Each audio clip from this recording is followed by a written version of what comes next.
10, 9, 8, 7, 6, 5, 4, 3, 2, 1, 0. Let's play that intro.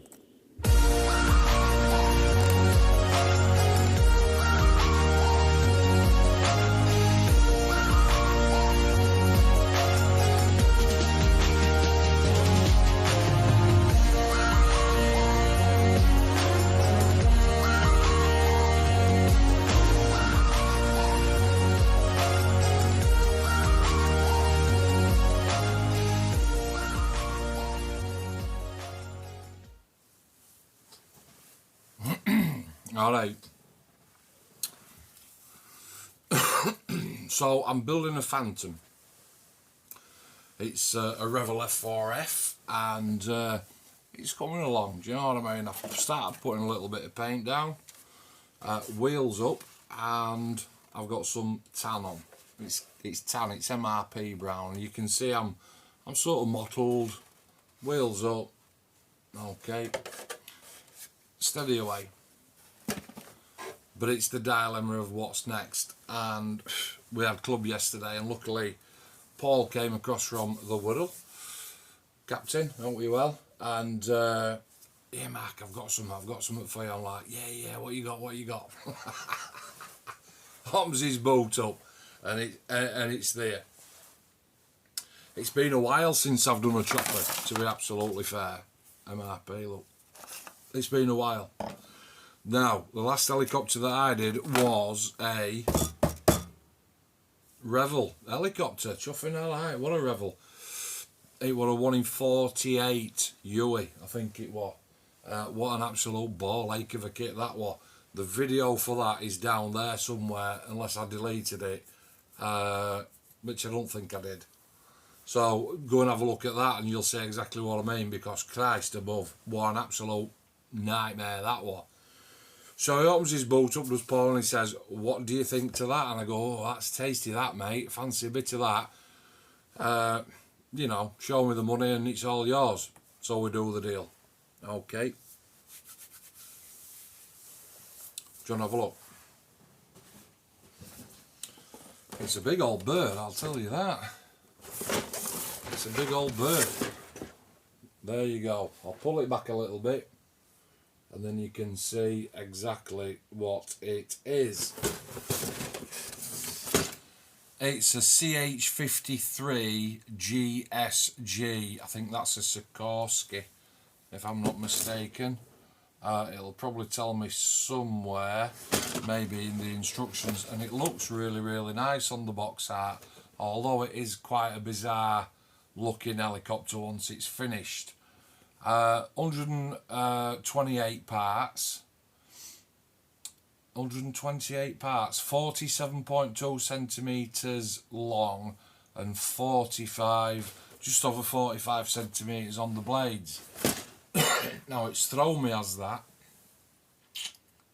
That has thrown me because it's not a level 5. It's not a level 5. If you've watched my videos before, the majority of them are Tornadoes, Phantoms, A10s, Tornadoes, Tornado. So I know what a level 5 is because I looked on it. And I'm pretty sure, correct me if I'm wrong, but I'm pretty sure that a level 5 kit is 150 parts plus. I think a level 1's like a snap together, a level 2 is a bit more, a level 3 is, I think I might be mistaken, is it less than 100 parts? Level 4 is between 100 and 150, and level 5 is 150 plus. I'm pretty sure, and that definitely says 128 parts. So number one, it ain't a level 5. We'll have a look. Okay, I want to stick that down there. Nah, I ain't even opened this. I've literally come into the shed tonight and I thought, do you know what, I'm going to have a look at this helicopter and see what it's all about. So I've just sort of lent my box up, and first thing that I'm going to come across are the decals. Now obviously Paul's opened this kit, and he's had a look at it. And the reason that he sold it to me is because he's got the same aircraft, but I think he's got a Hasegawa kit, which is going to be a slightly better standard as the rule of thumb goes. So your decals are even though they've been opened, they're still whites. The whites are white, the yellows are yellow, the reds are red, because it's not actually that old. Printed in Italy by Revell, and there doesn't seem to be that many. Obviously you've got your insignia, and there's some German markings on there. Now there is a funny number 67 on there. I don't know if you can see that. Look at that. What's that all about? I'm not quite sure why that one's different to that one. But the rest of the markings look all okay. Carrier film as per, but your soles and your sets will get rid of that, as we know. Couple of bags. Why has he got a couple of bags in here? He's probably been having a little bit of a butcher's. Let's have a look at instructions. I'm just going to pop them to one side. It still says level 5 on the instruction book. CH-53 GSG. That suggests to me that there's 2 versions in this one kit, and the way that you can find that out very, very simple is go to back at book, because always on your paint scheme up at top it usually gives you the version, and it does. So page 57, I know we're starting back to front, April 2002, so exactly 20 years old. You've got a Sikorsky CH-53G version, which is actually quite a nice scheme, is that one. We can shoot straight back to the front of book now then, can't we? Because we've got 1, 2, 3, 4, 5 colours. Let's have a look. Let's have a look. I have got my soft shell on tonight, but it's not because I'm cold. I just fancied wearing it. A, anthracite matte. A. I can go round to the back. A. There ain't no A. Is there any on that side? I'm looking at that one now. Look, this one here. Is there? Oh, there is. Antenna. Yeah, antenna. One piece of antenna is anthracite matte. Then we've got a J, which is black silk matte. I don't need to explain that one. J, and that's engine cowlings by the looks of it, and that is pretty much it. Engine cowlings in black silky matte. We've got a Q. That looks interesting. Now, you know as well as I do that I ain't even turned page, and it's going to be 75% of this and 25% of other Q. And I'm right. Hey, I'll tell you what, that was a good guess. It's 80-20. So you've got 80% greyish green silk matte and 20% Lufthansa yellow silk matte. Now, Q. That's like the brown. So this is Q. Okay, which I suppose really it's important that you get that right. I'm just looking at the front of the bird there as opposed to the back, just to see if that's the same colour scheme, and it's not. So if that is a G version, that one, then that one must be a GS version. Let's just keep going through these colours. R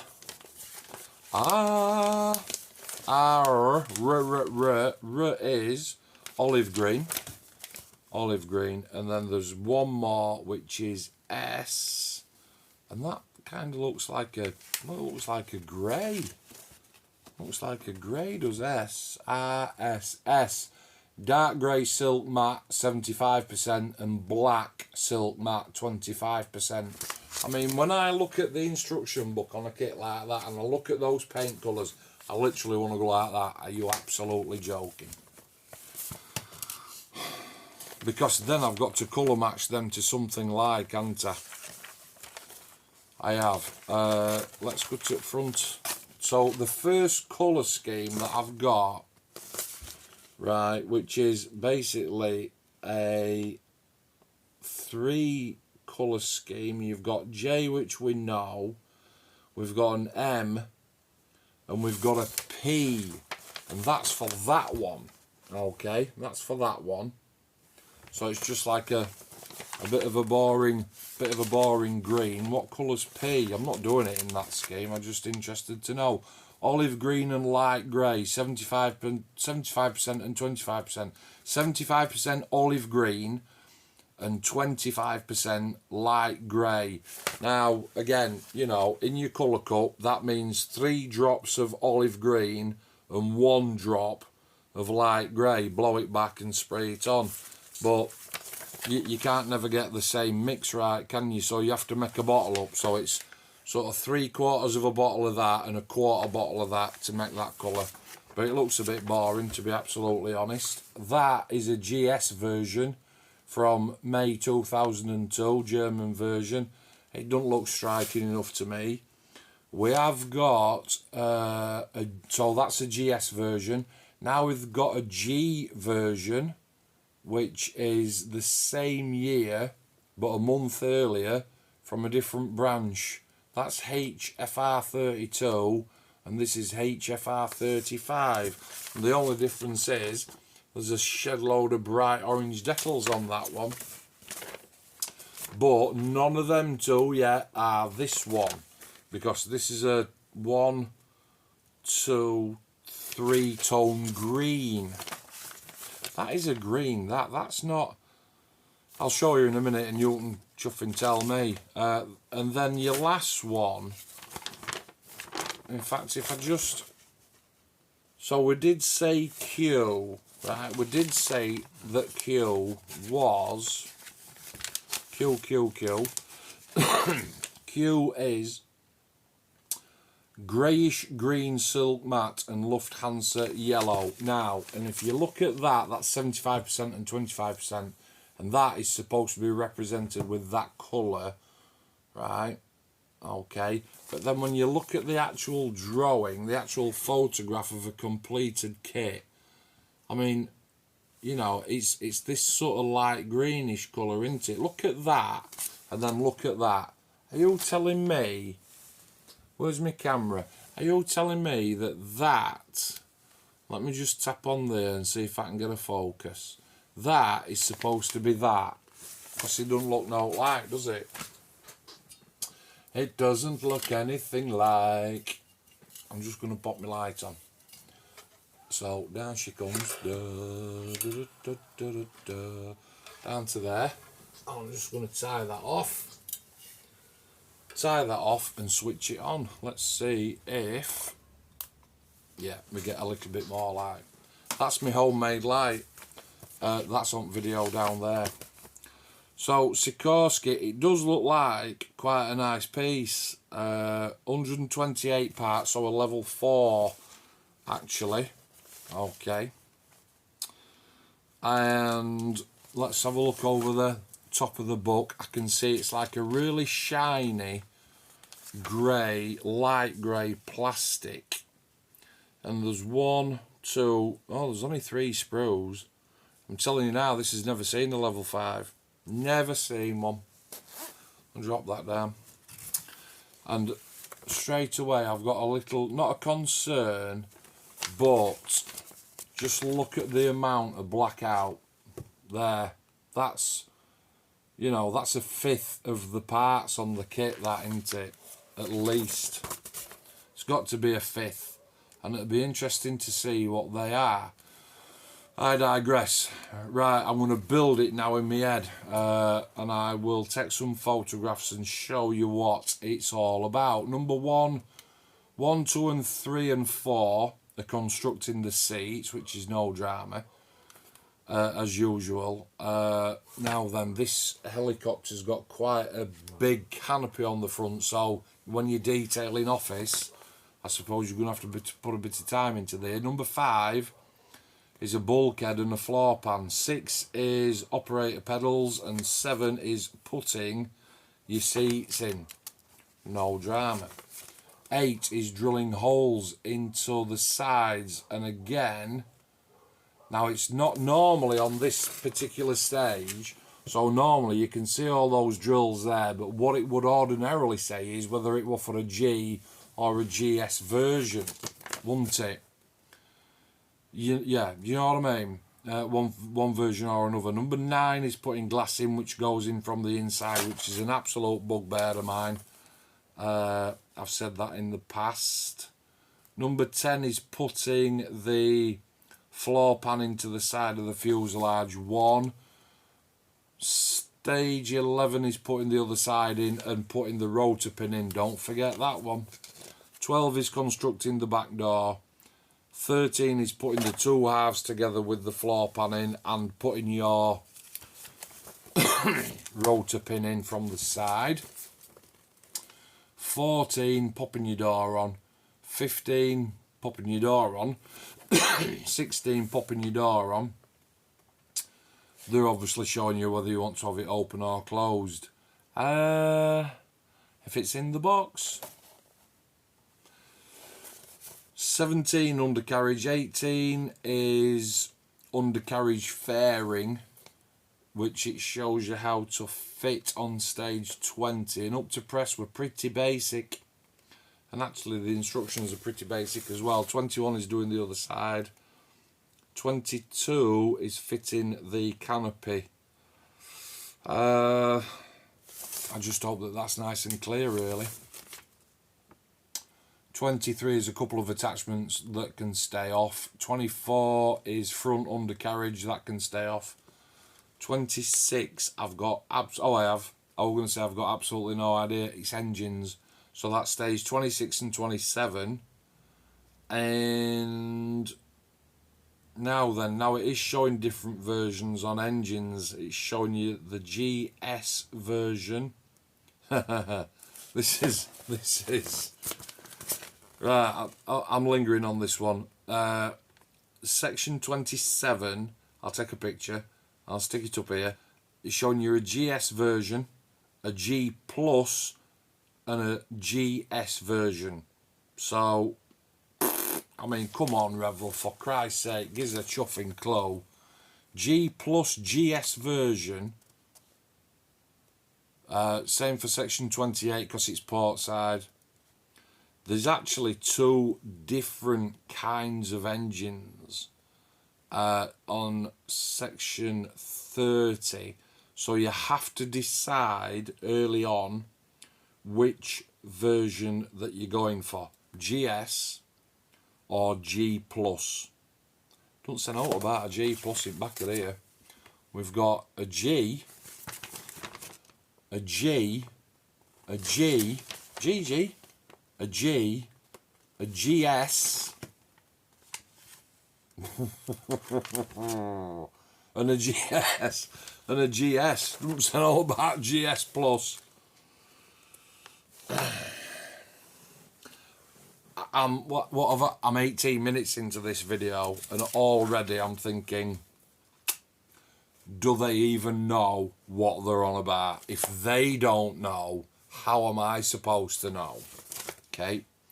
30, sticking your engines on. 31, rear stabilizer. 32 and 33, antenna. 34, right, armament. Yes, you heard me right. 34 and 35 is sticking armament on, and that's for a GS version. What version is that one that I want to do? It's a G. That one, the best chuffing scheme is the boring G. There's no armament on the G. I've lost, Anna. I've lost already. I've skipped a few boring sections. 40, antenna, don't need to go on. 41, antenna. 42, antenna. 43 bits. 44 bits. 45 bits. And it's alternating between a G and a GS version. 46, rear propellers. 47 is main rotor housing. 48 is attaching all that together and sticking it on the pin. 49, no, that's 49. They're done at 49. 49 steps to do a 128 part kit. Never in a million years. Your decal call out is section 50, which is common to all versions. 51 is the same, and then you're on to your colour schemes. So straight away, conflict of interest on GS, armament, no armament, loads of blacked out parts, a different coloured looking aircraft on the front to the one on the back. Straight away, I'm all over this. I'm all over it. I'm all over it. I'm all over it. Like I said, the plastic is the light grey. I think it's like the Typhoon plastic, the Revell Typhoon plastic. But listen, that's the rib detail. So the detail's pretty good. Now then, hang on a minute here. What we got here then? We've got a floor pan. Well, they're not on. They're not. So straight away I'm thinking blacked out versions. That's not on. What's that all about? Massive gun here. What we got here? What's this? What's this? What the chuffing hell's that?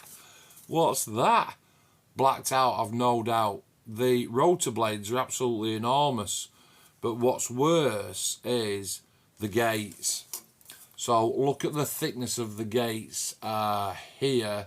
They are really, really chunky. So a little bit of carefulness when I'm cutting those out. Instrument panel is raised detail. Flash, especially on rotor blades. Let me just have a look here. And a feel. Yeah, there's sink marks on it. I'm going to try and show you. Let me put my finger on. Let me see if I can find. Round about here somewhere. Where's my camera? There it is. And I just need to tilt it in the light to see if you can see any of these little sink marks that's in the rotors. Are they showing up? One there. There it is. One right there. Can you see that? I mean, they're not catastrophic by any stretch, but these rotor blades are so big that they are slightly deformed in some areas. I can see that. Floor pan is pretty basic. The sticks, the controls. But again, I'm interested into knowing what these parts are. Let's stick that in box and have a look. I did say that there were 3 sprues. Sprue number 2 looks like more rotor blades. 1, 2, 3, 4, 5, 6, 7, 8, 9, 10, 11, 12. What on earth? Whoa, have a minute here, have a minute. Why? Didn't say out about different versions of rotor blades. It chuffing did not. So, blacked out, but they're not blacked out. That is absolutely bizarre. That is bizarre. Now, you know when other people, and I'm not taking note away from anybody, but they do the kits and they talk about different things, but I'm noticing, there we go, I found it. I didn't notice, look, I skipped straight past that. So you've got 2 versions. You've got a rotor blade for a G plus GS version and a rotor blade for a GS version. And again, I'm going to have to figure out and think very, very carefully on which one I want to do. But sink marks, so they must be, I'll tell you what, these ones do look a lot better. This is the GS. The sprue is actually marked up for a GS version. So I'm guessing that all this is GS. What a shame that it's just one colour green. And then, I mean, look at the size of that bloody thing there. That's the rear rotor blade, that.